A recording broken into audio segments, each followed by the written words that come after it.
حسيت إن المراية دي فيها حاجة غريبة.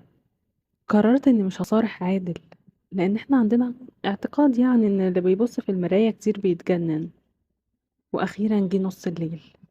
عادل نام من التعب، وأنا ما كنتش قادرة أنام. كنت حرانة جدا وعرقانة وكنت عطشانة قوي قوي. فخرجت من الأوضة علشان أشرب من التلاجة الصغيرة اللي كانت في الصالة. وفتحت التلاجة ولقيت نفسي ببص على المراية.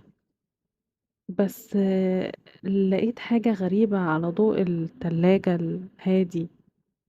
حسيت إن المراية مختلفة شوية، وحسيت إن هي مفيش فيها انعكاس الصالة بتاعتي. قربت بالراحة للمراية وما لقيتش انعكاس صورتي فيها. لقيت صورة قديمة جدا وغريبة ومش واضحة قوي.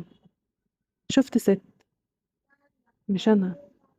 ست حلوة، حلوة جدا وقاعدة قدام المراية بتتزين وكانت لابسة لبس قديم وغريب وحلو.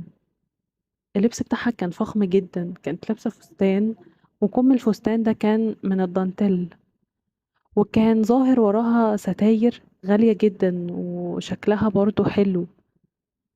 أنا كنت مستغربة ومش فاهمة ايه اللي بيحصل.